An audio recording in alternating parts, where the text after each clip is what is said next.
Welcome back to our Wednesday work training ideas. Last week I asked you to get crystal clear on what it is you want so that you can better communicate with your clients and with your audience what you're looking for.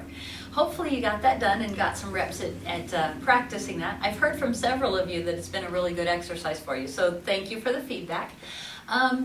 Let me touch on that really quick. Last week I said, okay, most often what we have is the idea of, I want new clients, I want to market more, I want to post on Facebook more often. We put general ideas out there. And so I said, what does that mean, and can you get really clear? Well, let me read you one example of a clearer definition so we can use that as our launch point for this week. I would like to increase my clients in a week by adding 7 new private training clients, specifically women over 40 interested in weight loss, etc., etc. A little bit more clarity of definition and direction. One of Dr. Cobb's favorite sayings is, without a target, it's hard to aim. Well, the more precise you can be in that statement, the better your brain can actually aim. What usually happens next is the question is, how? So now I know what I want, now I know what I'm trying to achieve, how am I going to get there? Usually the most common response that I get when that question comes out is, most clients say, I think I should be utilizing social media more often, you know, Facebook and fix my website and LinkedIn and Twitter and Instagram, and which one of those should I use? And I should maybe be using all of them. I need to get better at that because I'm really not using it enough. Okay, that's a great question, and you probably should be using social media a lot more often than you are. I absolutely agree. But today, before we go into that huge topic all by itself, I actually want to say, what's the question you can ask yourself before that, based on the question that you actually just asked yourself last week? So once you have that clarity, before you start actually down a path of new objects and new goals and new things, ask yourself this question. Where do your current clients come from? Where do most of your current clients come from? Most of the time when I ask that question, the answer I get back is referrals, word of mouth, public presentations. So let me ask you this. Is it wiser to learn a new skill and a new habit, or practice something that you're not really doing very much right now? Or is it potentially a better idea to use a resource that you already have, something that you've already got going that has been successful, to do it again? Is it potentially faster with potentially a higher payoff? With your current clients, can you actually name your favorites? So let me ask you that first. If you think in your mind, all right, of the clients that I currently have, if they've come to me by referrals, word of mouth, and public presentations, can I name my 5 favorites? Think about it for a second. Who are your 5 favorites and why? You might even want to write that down. Okay? Now, once you've determined who those 5 favorites are, have you taken the time to actually let them know that you're interested in finding more people like them? Let me give you an example of what I mean.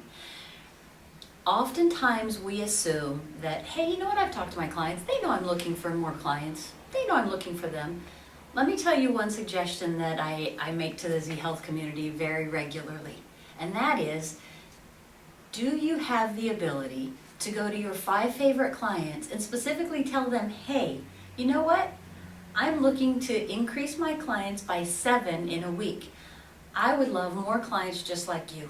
Do you know anybody that's interested in working with me, doing the same type of work that you do, so we can help them get the same type of amazing results you are? Have you specifically asked them?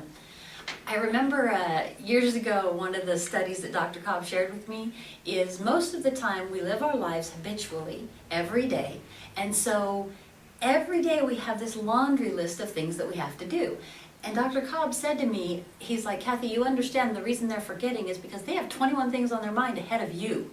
So if you want them to remember something that you've taught them, a drill, an exercise, whatever, you've got to break through those 21 things to get it higher in the list.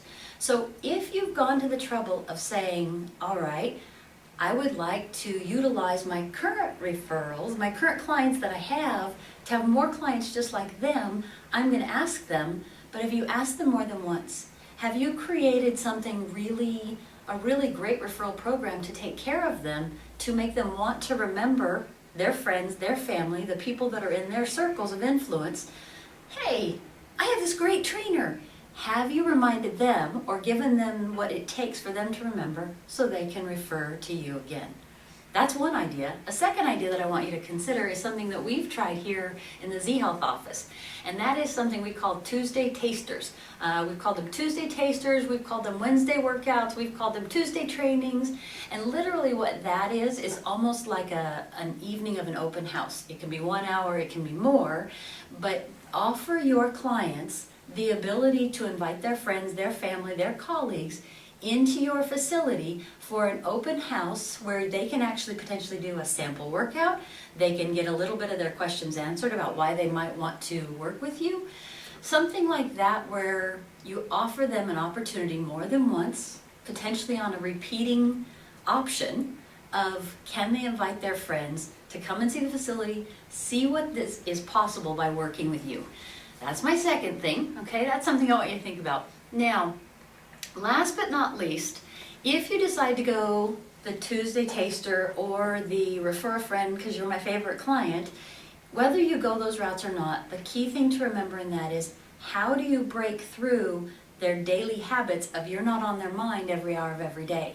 So is it email, is it phone, is it text? How do you communicate with them to help them remember and bring you to the top of their memory? Last week, we looked at how do we create clarity of what we're trying to communicate. Once we've created clarity, instead of going to something new, like social media and posting more and doing something like that, how are your current clients coming to you? And do you have a way to communicate with them quickly and directly to help them bring other people just like them in the door? That's it for this week. I hope that is helpful for you. I look forward to hearing from you. Any questions you have, let me know and we can chat. I'll talk to you soon. Bye-bye.